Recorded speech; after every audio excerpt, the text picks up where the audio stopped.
반갑습니다. 나동원 목사입니다. 이번 18강에서는 다니엘서 세 번째 시간으로 다니엘서 부분을 마치려 합니다. 오늘 다루게 될 다니엘서 11장 40절 이하 12장 부분에서도 종말과 관련된 중요한 부분들이 포함되어 있습니다.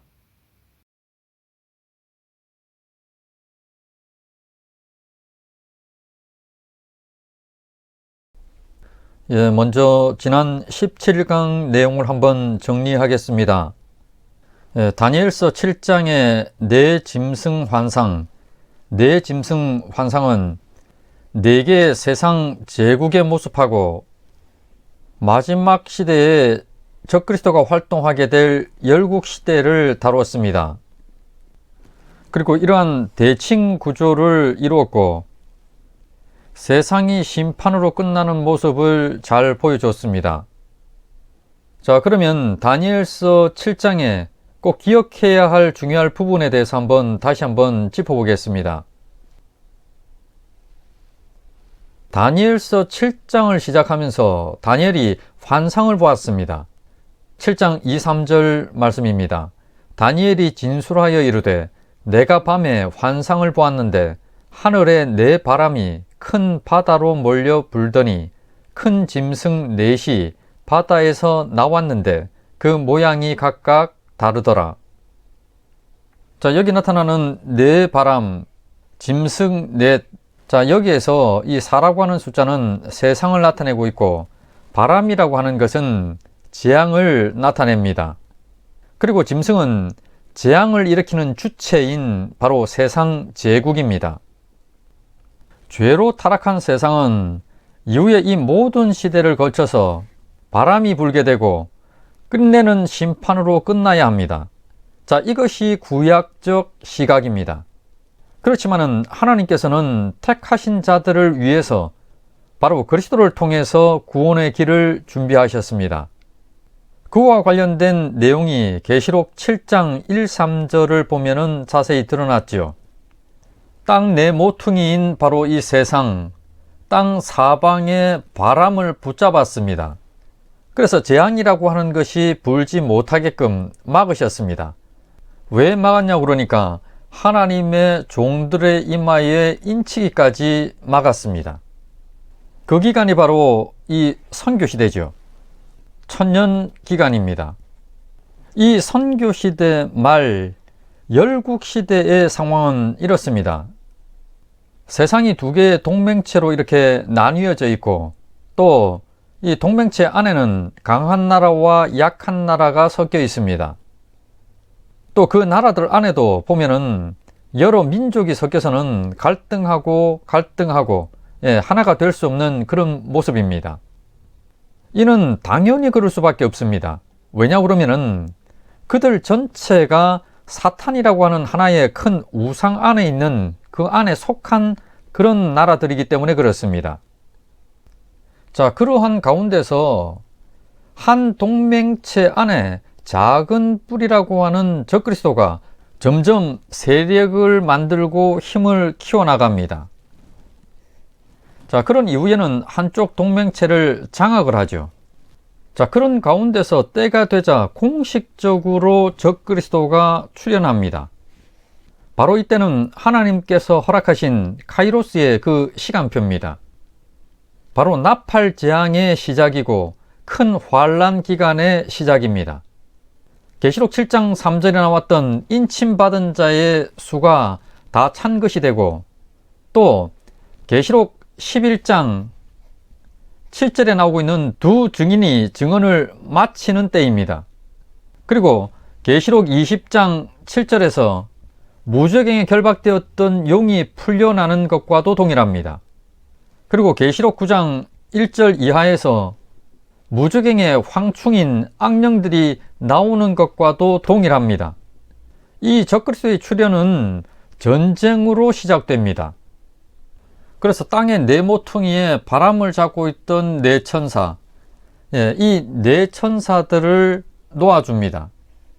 그러면서 이제 나팔 재앙이며 큰 환란 기간이 시작되는 겁니다. 자, 여기 보면은 큰 강 유브라데가 사용이 되고 있습니다. 뒤에 이제 자세히 다루게 되겠지만은 요한계시록에서 유브라데만 나오면 전쟁이 일어납니다. 바로 전쟁을 암시하는 중요한 단어죠. 그 특정한 날 연, 월, 일시에 사람 3분의 1을 죽이는 그 전쟁이 일어납니다. 이 전쟁을 다니엘서 11장에서는 북방왕인 적그리스도하고 남방왕인 애굽의 전쟁, 바로 두 동맹체의 전쟁으로 묘사를 합니다. 그래서 북방왕의 동맹인 에돔과 모압과 암몬이 지금 여기서는 언급이 되고 있고, 또 남방왕인 애굽의 동맹으로는 리비아하고 구스가 언급이 되고 있습니다. 이 전쟁에서 북방왕인 적그리스도가 이기게 되고 세상의 모든 권세를 얻게 됩니다. 그와 동시에 이 적그리스도는 외형적으로 교회를 이기게 되고 교회는 큰 환난 기간에 들어갑니다. 이처럼 다니엘서에는 큰 환난 기간을 중심으로 그 전후의 상황을 자세히 보여주었습니다. 그리고 지난 강에서 다니엘서 11장 21절로 39절까지의 말씀을 통해서 구약의 적그리스도의 모형이었던 안티오쿠스 4세에 대해서 자세히 알아봤습니다. 자, 그러면 계속해서 18강을 다룹니다. 그러면 먼저 다니엘서 11장 40절로 45절 말씀을 보겠습니다. 마지막 때에 남방왕이 그와 힘을 겨룰 것이나 북방왕이 병거와 마병과 많은 배로 회오리 바람처럼 그에게로 마주와서 그 여러 나라에 침공하여 물이 넘침같이 지나갈 것이요. 그가 또 영화로운 땅에 들어갈 것이요. 많은 나라를 패망하게 할 것이나 오직 에돔과 모압과 암몬 자손의 지도자들은 그의 손에서 벗어나리라. 그가 여러 나라들에 그의 손을 펴리니 애굽 땅도 면하지 못할 것이니 그가 권세로 애굽의 금, 은과 모든 보물을 차지할 것이요. 리비아 사람과 구스 사람이 그의 시종이 되리라. 그러나 동북에서부터 소문이 이르러 그를 번민하게 하므로 그가 분노하여 나가서 많은 무리를 다 죽이며 멸망시키고자 할 것이요. 그가 장막궁전을 바다와 영화롭고 거룩한 산 사이에 세울 것이나 그의 종말이 이르리니 도와줄 자가 없으리라. 앞서 다니엘서 11장 21절로 39절 말씀에서 안티오쿠스 4세의 실제 역사적 사건을 다루었습니다. 그리고 그와 동일한 이 북방왕인 안티오쿠스 4세가 여기서도 언급됩니다. 그런데 여기서는 마지막 때라고 하는 단어로 시작하고 있고, 또 여기 나오는 이 40절로 45절까지의 이 내용은 실제 역사적인 기록에는 없는 내용입니다. 그래서 일부 신학자들 중에는 이 내용은 미래에 일어날 일을 적그리스도의 모형인 이 북방왕 안티오쿠스 4세와 연결시켜서 계시한 것이라고 이렇게 봅니다. 그리고 또 일부에서는 실제 역사에 일어났지만은 역사서의 기록에는 누락된 그 부분이라고도 보기도 합니다. 자, 이러한 두 가지 견해 중에서 다니엘서에 나타나고 있는 다른 계시들과의 관계를 연결지어 보게 되면은 당연히 미래에 일어날 일을 북방왕이라고 하는 인물을 통해서 묘사한 것이라고 이렇게 보는 것이 맞습니다. 지금 여기 나타나고 있는 40절로부터 43절까지의 이 내용들은 북방왕의 동맹이 남방왕의 동맹을 제압을 하고 세상의 모든 권세를 잡는 내용입니다.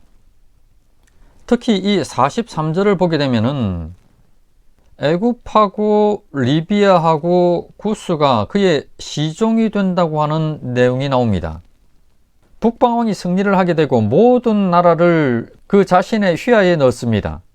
그렇지만은 아무래도 이 패전국들의 지위는 동맹국들과는 같을 수가 없겠죠. 당연히 박할 수밖에 없습니다. 그리고 41절을 보면은 그가 또 영화로운 땅에 들어갈 것이요 라는 이 표현을 통해서 교회가 박해를 당하는 모습입니다. 그리고 44, 45절은 북방왕에 대한 심판을 다루고 있습니다. 이 44절을 보게 되면은 그러나 동북에서부터 소문이 이르러 그를 번민하게 하므로 그가 분노하여 나가서 많은 무리를 다 죽이며 멸망시키고자 할 것이요.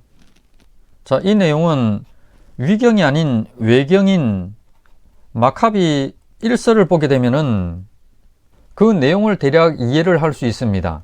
마카비 1서에 보면은 안티오쿠스 4세의 죽음과 관련된 그 내용이 나옵니다. 유다 마카비 반란군과의 벳호른 전투, 이 벳호른 전투에서 안티오쿠스가 보낸 군대가 패합니다. 이 패했다는 소식을 전해 들은 안티오쿠스 4세는 군대에 대해서 막대한 재정을 쏟아붓습니다. 자, 그러다 보니까 국고가 부족하게 된 거죠. 굉장히 이제 부족하게 됩니다. 그러다 보니까 수도인 안디옥, 알렉산드리아라고 표현된 이 안디옥에서 자신이 직접 페르시아 지역으로 조공을 수탈하려고 출발을 하게 됩니다. 출발하기에 앞서서 리시아스라고 하는 장군에게 군대의 절반을 줍니다. 그리고 수도의 임시 통치도 맡기죠. 그러면서 자신이 돌아오기 전까지 유대 반란군을 전부 다 가서는 토벌해버리라고 이렇게 지시를 내립니다. 뿐만 아니라 예루살렘에 있는 모든 유대인들을 다 죽여버리라고 지시합니다. 자, 그리고는 떠납니다. 이후에 이제 페르시아 지역에서 이제 수탈을 일삼던 그 와중에 리시아스의 군대가 대패했다는 소식을 전해 듣습니다. 뿐만 아니라 유대인들이 예루살렘 성전을 회복했다고 하는 그 전언을 전해 듣습니다. 그러자 이 안티오쿠스 4세는 충격에 빠지면서 시름시름 앓기 시작하다가 끝내는 죽고 맙니다. 자, 이와 관련된 내용이 마카비 1서 3, 4장하고 6장 1절로 17절까지에 나오는 내용입니다. 계속해서 45절을 보겠습니다. 그가 장막 궁전을 바다와 영화롭고 거룩한 산 사이에 세울 것이나 그의 종말이 이르리니 도와줄 자가 없으리라. 어떤 신학자들은 여기 나오는 이 내용을 바다를 지중해라고 이렇게 보고 영화롭고 거룩한 산을 예루살렘으로 봅니다. 그래서 지중해와 예루살렘 그 사이에 장막 궁전을 세운다고 자 이렇게 주장을 하지만은 당연히 그런 의미는 아닙니다. 자, 이 의미는 계시록 13장 1절 말씀에 나오듯이 바다에서 올라온 짐승인 적그리스도, 자 여기서는 안티오쿠스 4세입니다. 그가 영화롭고 거룩한 산, 바로 예루살렘 시온산이죠. 교회를 상징합니다. 자, 교회와의 마지막 전쟁을 위해서 장막 궁전을 쳤다는 겁니다. 장막 궁전이라고 하는 것은 전쟁에 나간 왕이 천막을 쳐놓고 임시 궁전 삼아서 전쟁을 지휘하는 곳, 자 이것이 장막 궁전입니다. 따라서 교회와의 전쟁을 위해서 장막 궁전을 쳤고 교회에 큰 환란을 일으켰지만은 결코 그를 도와줄 자가 없고 결국에는 그가 패한다고 하는 그 말씀입니다. 자, 이렇게 다니엘서 11장 40절로 45절까지의 이 내용은 구약의 적그리스도의 모형인 안티오쿠스 4세를 통해서 마지막 때 큰 환란 기간과 적그리스도가 심판받는 내용까지를 보여주는 겁니다. 그리고 여기서 한 가지 기억해야 할 것은 이 마지막 때라고 하는 의미입니다. 앞서도 말씀드렸다시피 이 마지막 때 말세라고 하는 의미는 신약 전체였습니다. 그렇지만은 이 다니엘서에서는 후 3년 반에 해당하는 한때, 두때, 반때 기간, 그러니까 북방왕인 적그리스도가 활동하는 기간을 의미합니다. 그 점을 기억할 필요가 있습니다. 그러면 계속해서 다니엘서 12장 부분을 살펴보겠습니다. 먼저 12장 1~4절 부분을 보겠습니다. 그때 내 민족을 호위하는 큰 군주 미가엘이 일어날 것이요 또 환란이 있으리니 이는 개국 이래로 그때까지 없던 환란일 것이며 그때 내 백성 중 책에 기록된 모든 자가 구원을 받을 것이라. 땅의 티끌 가운데서 자는 자 중에서 많은 사람이 깨어나 영생을 받는 자도 있겠고, 수치를 당하여서 영원히 부끄러움을 당할 자도 있을 것이며, 지혜 있는 자는 궁창의 빛과 같이 빛날 것이요, 많은 사람을 옳은 대로 돌아오게 한 자는 별과 같이 영원토록 빛나리라. 다니엘아, 마지막 때까지 이 말을 간수하고 이 글을 봉함하라. 많은 사람이 빨리 왕래하며 지식이 더하리라. 자, 여기 1절에 나오는 그때라고 하는 이 단어는 앞에 11장 40절로 45절까지의 그 상황과 연결시켜 보는 것이 무난합니다. 자, 여기 나오는 지금 큰 군주 미가엘, 큰 군주 미가엘은 잠시 후에 자세히 다루게 되겠지만은 재림하시는 예수님을 상징한 걸로 보는 것이 맞습니다. 이 미가엘과 관련해서 계시록 12장 7절에서는 초림하셔서 십자가로 승리하시는 예수님을 미가엘로 상징했었습니다. 또 환란이 있으리니 이는 개국 이래로 그때까지 없던 환란일 것이며, 그때 내 백성 중 책에 기록된 모든 자가 구원을 받을 것이라. 자, 이 말씀들에 나타난 내용들을 보면은 큰 환란 기간하고 예수님의 재림과 생명책에 기록된 자들이 공식적으로 구원이 완성되는 흰보자 심판 때까지의 상황을 지금 1절에서는 다 보여주고 있습니다. 자, 이어진 2절을 보게 되면은 육신이 죽은 자들을 전부 자는 자로 이렇게 표현을 하고 있고, 이들 중에는 생명의 부활로 나올 자들하고 심판의 부활로 나올 자들에 대해서 지금 설명을 하고 있습니다.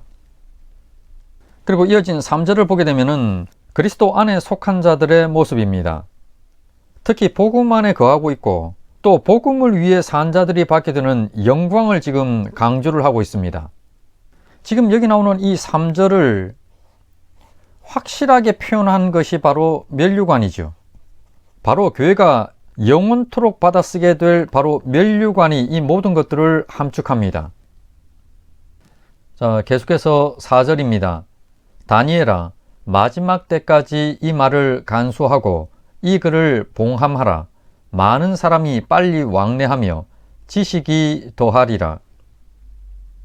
자, 여기서의 이 마지막 때는 당연하게 적그리스도가 직접 활동을 하게 되고 또 그리스도의 재림이 목전인 때를 지칭합니다. 따라서 개국 이래로 그때까지 없던 환란, 바로 큰 환란과 바로 그 직전의 때를 의미하죠. 자, 그때까지 이 말을 간수하고 이 글을 봉함하라고 이렇게 말씀합니다. 그러니까 다니엘서를 보고 읽어도 그것을 이해하지 못하게 하라고 하는 말씀입니다. 그러면서 봉함이 풀리는 때가 언제인지를 설명합니다. 앞서도 언급을 했지만은 큰 환란 기간을 살아가고 그래서 이 땅에서 예수의 재림을 목도하게 될 성도들, 그 성도들은 선교 시대의 끝에 인침을 받은 자들입니다. 그리고 당연히 이때 다니엘서에 나오는 이 종말 예언이 정확히 이해되는 바로 그때로 봐야 합니다. 왜냐 그러면은 성도들 중에서도 최소한 지도자들은 바른 종말의 지식을 가지고 있어야 되고, 자, 그런 상태에서 큰 환란 기간으로 들어가야 합니다. 그래야지 바로 가르치고 알려서 두려움과 혼돈을 막고 또 그리스도의 재림을 준비할 수가 있기 때문에 그렇습니다. 특히 이 4절에서 주의해야 할 것이 많은 사람이 빨리 왕래하며 지식이 더하리라는 말씀입니다. 이 의미는 교통수단이 발달해서 사람들이 빨리 왕래를 하고 또 컴퓨터와 과학이 발달해 가지고 지식이 더하는 시대, 그런 시대라고 하는 의미가 아닙니다. 이는 이스라엘의 심판을 다루고 있는 아모스서 8장 11에서 12절을 고려해 볼 필요가 있습니다. 물론 구약의 이스라엘의 심판이라고 하는 것이 신약으로 치면은 불신자들의 심판과 연결되죠. 그런 각도에서 아모스서 8장 11, 12절을 고려해 볼 필요가 있습니다. 주 여호와의 말씀이라. 보라, 날이 이를지라. 내가 기근을 땅에 보내리니 양식이 없어 주림이 아니며 물이 없어 가람이 아니요 여호와의 말씀을 듣지 못한 기갈이라. 사람이 이 바다에서 저 바다까지 북쪽에서 동쪽까지 비틀거리며 여호와의 말씀을 구하려고 돌아다녀도 얻지 못하리니. 자, 여기서 하나님의 말씀을 듣지 못해서 기갈이 있고, 또 하나님의 이 말씀을 깨달으려고 돌아다니는 이 모습, 이것을 지금 빨리 왕래하며 지식이 더하리라는 이 부분, 하나님의 말씀, 하나님에 대한 지식이 더한다고 하는 이 부분과 연결시킬 필요가 있습니다. 여기 나오는 이 왕래하다라고 하는 이 의미는 1차적으로는 이리저리 돌아다닌다라고 하는 의미가 있습니다. 그런데 2차적으로는 책을 철저히 검토한다. 그러니까 책을 이리저리 찾는다라고 하는 그 의미가 있습니다. 그런데 여기서는 하나님에 대한 말씀, 특히 종말에 대한 지식을 알기 위해서 책을 이리저리 찾는다라고 하는 서치의 의미로 볼 수가 있습니다. 왜냐 그러면은 글을 봉함한 내용하고 지금 관련이 되고 있는데, 이 글은 바로 종말과 관련된 말씀이죠. 자, 이와 관련된 지식을 찾아다니는 겁니다. 그래서 사람이 돌아다니는 것이 아니라 바로 바른 말씀을 찾아 연구하는 것이 됩니다. 즉 종말의 말씀을 찾아서 연구하는 겁니다. 자, 이 부분을 정리를 해보면은 많은 사람이 빨리 왕래하며 지식이 더하리라. 자, 이것은 하나님의 말씀을 찾아 이리저리 활발히 연구하고 또 종말의 말씀에 대한 지식이 급증하는 시대라는 그 의미가 됩니다.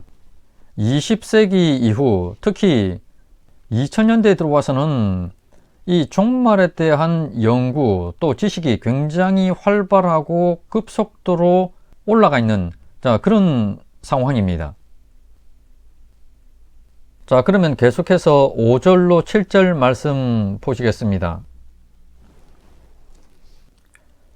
5절로 7절입니다. 나 다니엘이 본즉 다른 두 사람이 있어 하나는 강 이쪽 언덕에 섰고 하나는 강 저쪽 언덕에 섰더니 그 중에 하나가 세마포 옷을 입은 자 곧 강물 위쪽에 있는 자에게 이르되 이 놀라운 일의 끝이 어느 때까지냐 하더라. 내가 들은즉 그 세마포 옷을 입고 강물 위쪽에 있는 자가 자기의 좌우 손을 들어 하늘을 향하여 영원히 살아계시는 이를 가리켜 맹세하여 이르되 반드시 한때 두때 반때를 지나서 성도의 권세가 다 깨지기까지이니 그렇게 되면 이 모든 일이 다 끝나리라 하더라. 자, 지금 여기 나오는 5, 6절을 보게 되면은 히데겔 강을 사이에 두고 두 명이 대화를 나누고 있습니다. 이 장면을 지금 다니엘이 지켜보고 있죠. 그리고 강물 위쪽에 있는 자는 흰 세마포 옷을 입고 있습니다. 자, 여기 나오는 이 5, 7절은 다니엘서 10장 내용하고 연결됩니다. 10장을 보게 되면은 이 흰 세마포 입은 자는 미가엘이고 반대편에 있는 자는 가브리엘로 이렇게 추측이 됩니다. 왜냐 그러면은 다니엘서 8장 16절이라든지 또는 다니엘서 9장 21절을 보게 되면은 다니엘을 깨닫게 하기 위해서 온 천사로 가브리엘이라고 하는 이름이 직접 거명이 되기 때문에 그렇습니다. 지금 가브리엘이 미가엘에게 이렇게 묻습니다. 이 놀라운 일의 끝이 어느 때까지냐? 라고 이렇게 묻습니다. 이 물음은 앞서 12장 1,4절에 나왔던 내용이죠. 그러니까 그 일이 일어나는 때가 언제냐는 겁니다. 즉 책에 기록된 모든 자들이 구원을 받아 영생하고 부끄러움을 받아 심판을 당할 자들이 있을 그때가 언제냐는 물음입니다. 이 물음에 대해서 세마포 옷 입은 자의 답이 7절입니다. 답을 하는 이 세마포 옷을 입은 자가 갑자기 손을 듭니다. 그리고는 하나님께 맹세하면서 그럽니다. 반드시 한때 두때 반때를 지나서 성도의 권세가 다 깨지기까지니 그렇게 되면 이 모든 일이 다 끝나리라. 자, 그러니까 후 3년 반인 큰 환란 기간이 지나고 나면은 모든 일이 다 끝난다고 하는 그러한 언급입니다. 자, 그런데 여기서 한번 고민을 해봐야 할 것이 있습니다. 이 세마포 옷을 입은 미가엘, 이 인물은 실제로 누구인가 하는 겁니다. 지금 이 5절로 7절까지 이 내용에서 보게 되면은 가브리엘이라고 하는 이 인물도 물어보는 존재로 지금 등장을 하고 있습니다. 자, 이러한 물음에 대해서 하늘을 향해서 맹세하면서 반드시 한때와 두때와 반때를 지나서 성도의 권세가 다 깨지면 이 모든 일이 끝나리라. 자, 이렇게 답할 수 있는 존재가 누구인가 하는 겁니다. 앞서 다니엘서 12장 1절에서 재림하시는 예수님을 그때 내 민족을 호위하는 큰 군주 미가엘이 일어날 것이요 라고 이렇게 지칭을 했었습니다. 따라서 지금 여기 세마포 옷을 입고 있는 이 미가엘이 예수님을 의미하는지에 대해서 한번 확인을 했으면 합니다. 다니엘서 10장 16절 말씀을 보게 되면은 미가엘을 이렇게 표현합니다. 인자와 같으니라고 이렇게 표현을 합니다. 이 인자와 같으니란 표현은 독특한 표현이죠. 예수님께서 자신을 가리켜 자주 표현한 그 내용입니다. 그리고 다니엘서 10장 21절에 나를 도와서 그들을 대항할 자는 너희의 군주 미가엘 뿐이니라. 여기서 가브리엘이 다니엘을 향해서 너희의 군주 미가엘 이렇게 표현을 했습니다. 그러니까 다니엘 같은 믿음을 가진 사람들, 그들의 군주라는 겁니다. 그리고 다니엘서 10장 4절로 6절을 한번 보겠습니다. 자, 이 부분은 다니엘에게 나타난 미가엘의 모습을 표현한 부분입니다. 첫째 달 24일에 내가 hit데겔이라 하는 큰 강가에 있었는데 그때 내가 눈을 들어 바라본즉 한 사람이 세마포 옷을 입고 허리에는 우스바 순금띠를 띠었더라. 또 그의 몸은 황옥 같고 그의 얼굴은 번갯빛 같고 그의 눈은 횃불 같고 그의 팔과 발은 빛난 놋과 같고 그의 말소리는 무리의 소리와 같더라. 자, 이 표현은 계시록 1장에서 요한에게 나타나신 예수님의 형상하고 굉장히 비슷합니다. 따라서 한번 비교를 해보겠습니다. 촛대 사이에 인자와 같으니, 이 인자와 같으니는 10장 16절의 인자와 같으니와 동일한 표현입니다. 그리고 여기 발에 끌리는 옷을 입었는데 이것은 세마포 옷입니다. 그리고 금띠를 띄었는데 동일하게 순금띠를 띄었습니다. 눈은 불꽃 같다고 이렇게 표현을 하고 있는데 다니엘서에서는 눈은 횃불 같다고 이렇게 표현하고 있습니다. 발은 풀무불에 단련한 빛난 주석 같고, 이 표현을 발은 빛난 놋과 같고 라고 이렇게 표현하고 있습니다.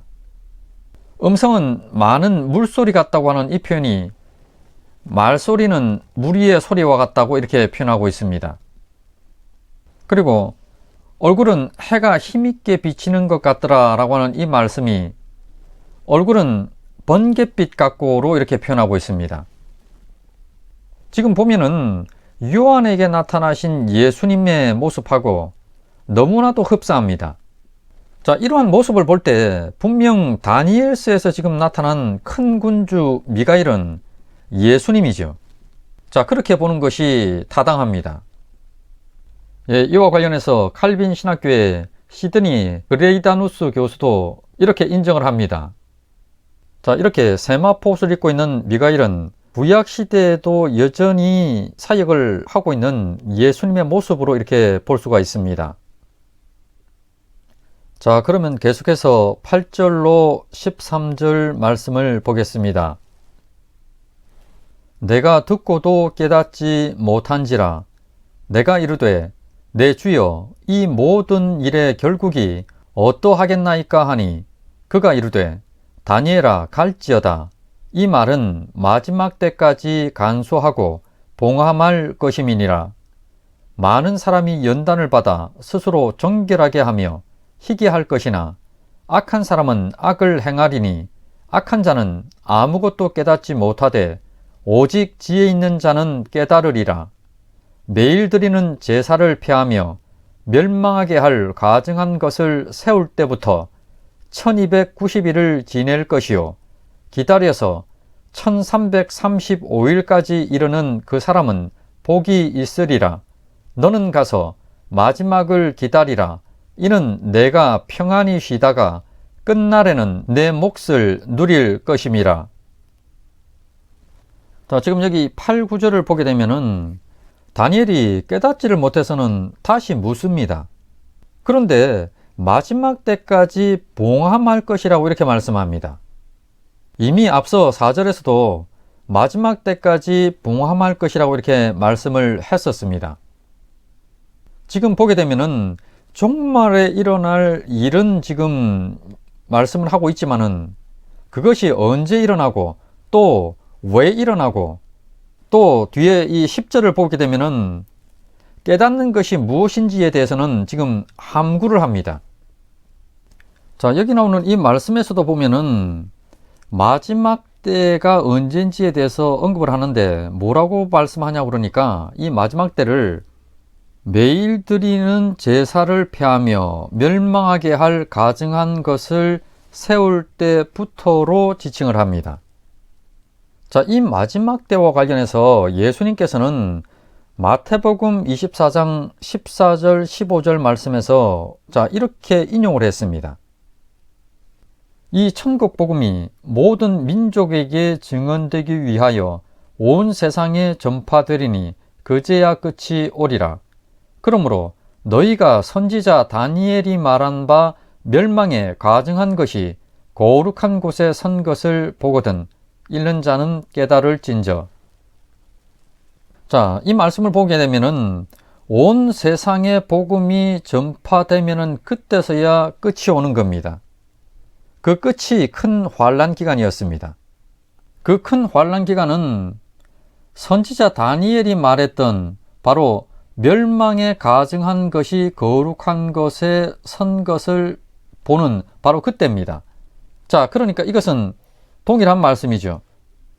매일 드리는 제사를 피하며 멸망하게 할 가증한 것을 세울 때부터 자, 그것을 보거든 너희는 깨달아 알라는 의미입니다. 바로 그때가 큰 환란 기간이기 때문에 그렇습니다. 그리고 다니엘서에서 지칭하는 마지막 때이기도 합니다. 또 예수님께서 말씀하신 끝입니다. 자, 그런데 이 11절로 12절 말씀, 자, 이 부분과 관련해서는 많은 논란이 있습니다. 매일 드리는 제사를 폐하며 멸망하게 할 가증한 것을 세울 때부터 1290일을 지낼 것이요 기다려서 1335일까지 이르는 그 사람은 복이 있으리라. 통상 다니엘서나 또 요한계시록에 나타나고 있는 큰 환란 기간, 자, 큰 환란 기간은 3년 반이나 또는 1260일로 이렇게 상징됩니다. 그런데 여기서는 큰 환란 기간을 1290일로 표현하고 있습니다. 1260일에다가 30일을 더한 일수입니다. 그리고 1335일이라고 이렇게 언급을 하고 있는데 이것은 1290일에다가 45일을 더한 날수로 표현하고 있습니다. 그때 복을 받는다고 이렇게 표현을 하는데 이 복이라고 하는 것이 천국에 입성하는 복일 수도 있고 또는 흰보자 심판대에서 생명책에 구원받을 자로 기록된 그 이름이 공식적으로 호명되어서 구원이 완성되는 날, 바로 이 흰보자 심판대에서 일어날 그 일로 볼 수도 있습니다. 이 기간까지를 1335일로 이렇게 지칭을 하고 있습니다.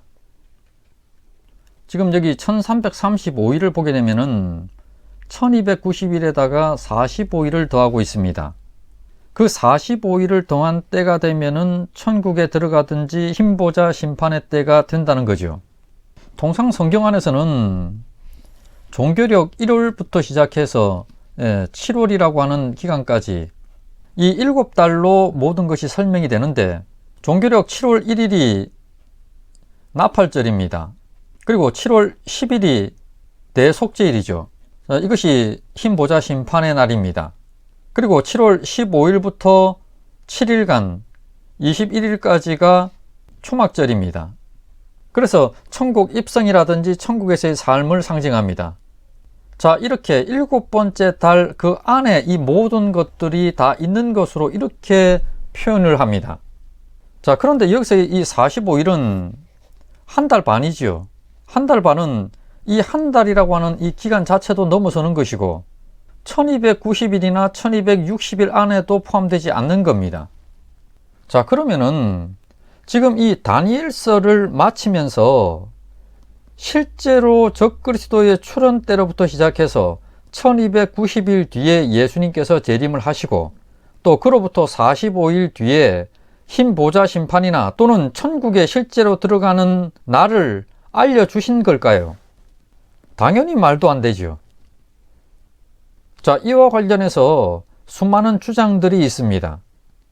어떤 학자들은 이 30일이라든지 45일이라고 하는 이 숫자 속에는 윤달이라고 하는 것과 윤년이라고 하는 것이 반영된 수다라고 이렇게 표현하는 사람도 있습니다.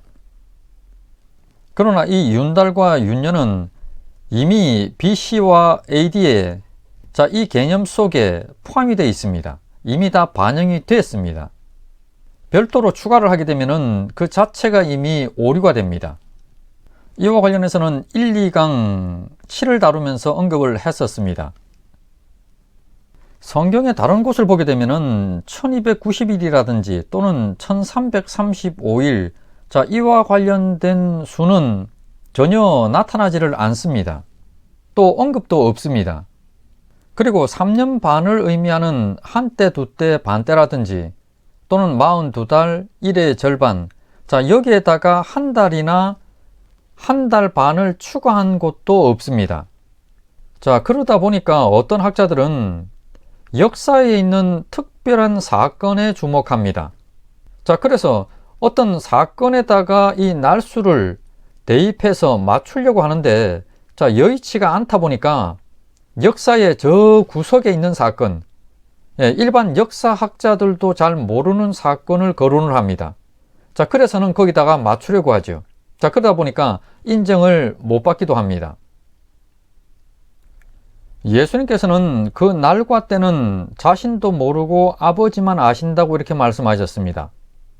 그러면 여기 나타나고 있는 이 1290일과 1335일이라고 하는, 자, 이 표현이 어떤 의도로 사용된 것인지에 대해서 한번 확인해 보겠습니다. 후 3년 반, 그러니까 큰 환란 기간이고 나팔 재앙 기간입니다. 이 기간과 관련해서 다른 표현들이 어떤 것이 있는지 한번 보겠습니다. 먼저는 창세기 노아의 홍수 심판과 관련된 말씀을 가지고 한번 살펴보겠습니다. 창세기 7장 16절, 17절, 24절입니다. 하나님이 그에게 명하신 대로 들어가매 여호와께서 그를 들여보내고 문을 닫으시니라. 홍수가 땅에 40일 동안 계속된지라. 물이 많아져 방주가 땅에서 떠올랐고 물이 150일을 땅에 넘쳤더라. 자, 여기 나오는 이 16절, 17절의 영적 의미는 이렇습니다. 노아가 산 꼭대기에 방주를 만들었습니다. 자, 여기서의 이 산이라고 하는 의미는 하나님의 성산으로 볼 수가 있습니다. 그러니까 예를 들면은 예루살렘의 시온산이죠. 이는 또 마태복음 24장에서 예수님께서 큰 환란 기간에 산으로 도망하라고 했던 이 말씀과도 연결됩니다. 그러니까 하나님이 계신 곳, 하나님의 성산입니다. 그리고 방주는 당연히 교회를 상징합니다. 이 창세기 7장 16절 말씀 이 앞부분을 보게 되면은 하나님께서 노아에게 그와 7 식구를 방주가 완성되고 나서 그 안에 들어가라고 하셨습니다. 그런 이후에 방주가 완성되고 나서 모두 들어갔습니다. 그런 이후에 하나님께서 지금 보면은 직접 문을 닫으셨습니다. 방주의 문이 닫혔다는 얘기는 구원의 문이 닫혔다는 얘기가 되죠. 자, 이는 땅끝까지 복음이 전파되고 구원의 문이 닫힌 것을 의미합니다. 자, 그런 이후에 40일 동안 홍수가 땅에 계속됐다고 이렇게 말씀합니다. 자, 여기 나오는 이 40일이라고 하는 것은 이스라엘의 광야 40년이나 또는 예수님께서 광야에서 40일 동안 금식한 것, 그러니까 고난이라고 하는 기간, 자, 교회가 당하는 고난의 기간이라고 하는 의미로 주로 사용이 됩니다. 자, 여기서의 이 40일의 의미는 고난인데 어떤 고난이냐고 그러니까 16절에서 구원의 문이 닫힌 이후에 40일이라고 하는 고난의 기간을 의미합니다. 그러니까 후 3년 반 큰 환란 기간을 말하는 거죠. 그 고난의 기간이 지난 이후에 방주가 땅에서 떠올랐습니다. 자, 이것은 교회가 들림받아 올라간 것을 말합니다. 지금 여기 나오는 이 16절, 17절의 이 내용은 교회와 관련된 내용입니다. 그러면 그때 이 불신 세상은 나팔 재앙이라고 하는 것을 당하는 기간이지요. 자, 이것을 여기 18절로부터 24절까지는 물에 의한 재앙으로다가 이렇게 표현을 하고 있습니다. 이 기간을 물이 150일 땅에 넘쳤더라고 표현합니다. 여기서 나오는 이 150일은 30일 곱하기 5달입니다. 그러니까 이 5달의 기간 동안에 이 세상은 나팔 재앙을 당하는 기간입니다. 자, 여기 나오는 이 5달이 계시록 9장 나팔 재앙에 등장합니다. 계시록 9장 4, 5절과 10절입니다. 그들에게 이르시되 땅에 풀이나 푸른 것이나 각종 수목은 해하지 말고 오직 이마에 하나님의 인침을 받지 아니한 사람들만 해하라 하시더라. 그러나 그들을 죽이지는 못하게 하시고 5달 동안 괴롭게만 하게 하시는데 그 괴롭게 함은 전갈이 사람을 쏠 때에 괴롭게 함과 같더라. 또 전갈과 같은 꼬리와 쏘는 살이 있어 그 꼬리에는 5달 동안 사람들을 해하는 권세가 있더라. 계시록 7장 1절로부터 3절 말씀을 보게 되면은 하나님의 백성의 이마에 인칠 때까지는 바다나 땅이나 나무를 해하지 말라고 하는 말씀이 있었습니다. 그래서 전 3년 반이라고 하는 선교 시대 동안에 복음이 전파되어지고 땅끝까지 복음이 들어간 이후에 하나님의 택함 받은 자들 이마에 인이 다 치고 나면은 큰 환란 기간이 시작됩니다. 자, 그래서 지금 여기 보면은 이 기간이 이 세상에 대해서는 나팔 재앙의 기간입니다. 그러니까 이제는 바다나 나무나 땅이 해함을 받아야 되죠. 이제 큰 환란 기간이 되었고 바다나 땅이나 나무가 해함을 받습니다. 그렇지만 그 해함이라고 하는 것이 진짜 바다나 땅이나 나무는 부수적인 것이죠. 원래 해함의 목적은 끝까지 예수를 믿지 않은 불신 세상이지요. 그래서 여기 이 9장에 나오는 나팔 재앙을 설명하면서 자, 이렇게 표현을 한 겁니다. 4절처럼 땅에 풀이나 푸른 것이나 각종 수목은 해하지 말고 오직 이마에 하나님의 인침을 받지 아니한 사람들만 해하라 하시더라. 나팔 재앙이라고 하는 것의 본 목적은 바로 이마에 하나님의 인침을 받지 않은 사람들을 향하여서 재앙을 내리는 것이 목적입니다. 5절에 그러나 그들을 죽이지는 못하게 하시고 5달 동안 괴롭게만 하게 하시는데 그 괴롭게 함은 전갈이 사람을 쏠 때 괴롭게 함과 같더라. 자, 여기서 나오는 이 5달이 바로 나팔 재앙 기간입니다. 이것을 지금 5달로 표현했습니다. 이것은 창세기 노아의 홍수 심판에 나오는 이 5달, 자, 이것을 지금 인용한 겁니다. 10절 말씀에도 보면은 또 전갈과 같은 꼬리와 쏘는 살이 있어 그 꼬리에는 5달 동안 사람들을 해하는 권세가 있더라. 여기 지금 전갈로 표현되고 있는 이 악령들, 자, 그들에 의해서 이 5달이라고 하는 나팔 재앙의 기간, 그 기간 동안에 이 불신자들은 자, 이러한 재앙이라고 하는 고통 속에, 고난 속에 들어가게 됩니다.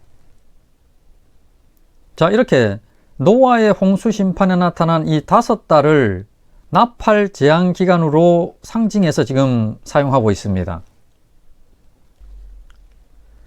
자, 다음으로는 다니엘서 8장에 나오는 2300주야 예언에 대해서 한번 알아보겠습니다. 이 다니엘서 8장은 앞서 살펴보지는 않았습니다. 자, 이 예언 부분을 한번 살펴보겠습니다.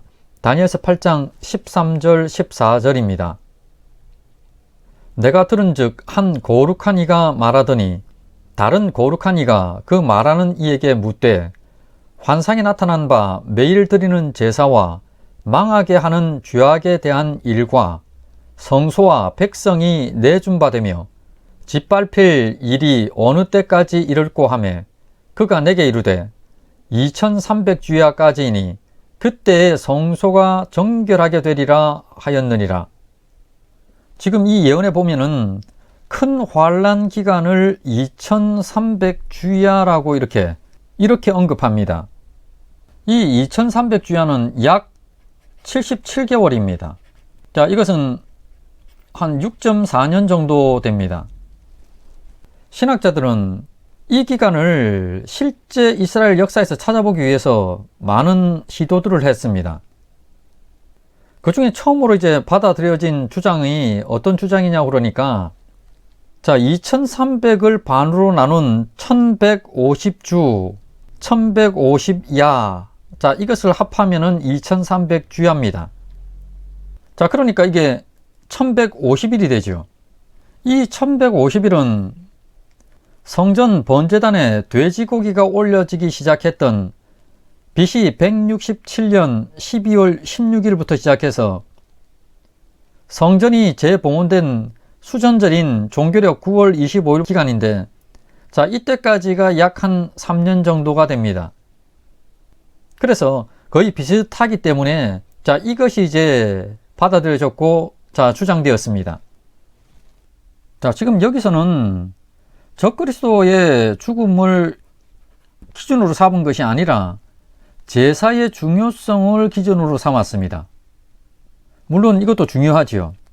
자, 그런데 문제는 여기 나오는 이 주야라고 하는 이것이 보통 이제 이것을 갖다가 이제 하루, 자, 1이라고 하는 한 날로 이렇게 보는데, 앞에 있는 이 2300이라고 하는 숫자까지도 반씩 나누어서 보지는 않죠.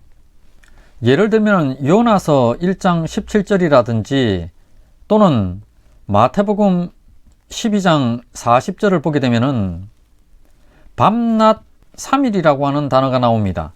여기서의 이 밤낮이라고 하는 것은 1의 의미입니다. 그래서 밤낮 3일이라고 했을 때 1.5일 이렇게 보지를 않고 그냥 3일은 그냥 그대로 3일로 보죠. 따라서 여기서도 이 2300주야를 1150일이 아니라 그냥 2300일로 봐야 된다는 겁니다. 실제로 카일이 지적했듯이 만약에 히브리인들이 이 2300주야를 보면은 모두가 2300일로 이해를 하지 1150일로 받아들이는 히브리인들은 아무도 없다는 겁니다. 따라서 이러한 논리는 현재는 받아들여지지 않고 있습니다. 자, 다음으로는 이스라엘 백성들을 향하여서 율법 준수 금지 칙령이 내려졌던 BC 167년부터 안티오쿠스 4세가 죽었던 164년 말까지의 기간입니다. 안티오쿠스 4세가 칙령을 내려서는 이스라엘의 모든 율법 준수하는 것을 금지를 시켰습니다. 자, 그것이 167년경인데 이때부터 시작해서 유대를 공격하기 위해서 안티오쿠스 4세가 리시아스 장군을 보냈는데 그가 대패했다는 소식을 접하게 됩니다. 그 충격을 받고 나서 이제 서서히 죽어간 것이 BC 164년 말입니다. 예, 이 기간은 3년이 조금 넘는 기간인데 6.4년하고는 굉장히 좀 차이가 많습니다. 다음으로는 안티오쿠스 4세가 172년 말부터 171년 초 사이에 제사장이었던 야손을 쫓아냅니다. 그런 이후에 베냐민 지파 출신의 악한 제사장인 메넬라우스를 세웁니다. 자, 그때로부터 시작해서 164년에 성전이 재봉헌될 때까지의 기간을 말합니다. 이 기간이 대략 한 2800일 정도가 되는데 그나마 2300일과는 좀 가장 근접한 기간입니다. 자, 지금 이 다니엘서 8장의 2300주야 예언을 통해 알 수 있는 것은 이렇게 많이 거론되고 있는 주장들조차도 2300주야하고 정확히 일치하는 그 기간을 찾을 수가 없다는 점입니다. 자, 그렇지만은 지금 이 다니엘서 8장에서 예언하고 있는 바로 이 2300주야라고 하는 이 의미는 분명히 큰 환란 기간을 지칭하는 거죠.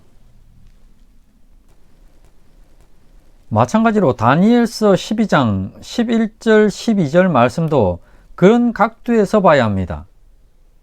그러니까 여기 나오는 이 1290일이라고 하는 이 숫자도 큰 환란 기간이나 나팔재앙 후 3년 반 1260일, 자, 이것하고 같은 의미로 사용됐다는 거죠. 그리고 1335일이라고 하는 이 숫자도 이 자체가 적그리스도의 출현 때로부터 시작해서 자, 천국 또는 흰보자 심판 때까지의 이 기간을 나타내는 상징입니다. 그 자체로 보는 거죠.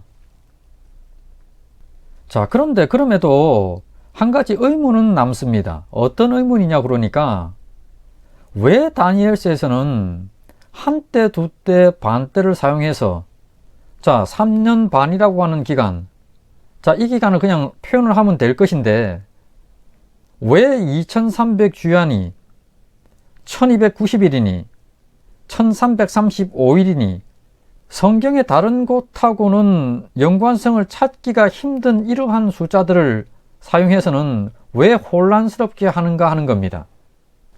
그것은 굉장히 중요한 의도가 있다고 이렇게 보여집니다. 지금 이 구약의 다니엘도 그렇고 또 신약에서 예수님의 제자들, 자, 그들도 그렇고 자, 지금도 마찬가지입니다. 예수님을 믿는다고 하는 사람들, 자, 성도들도 마찬가지로 굉장히 숫자라고 하는 그 날짜에 굉장히 집착들을 많이 합니다.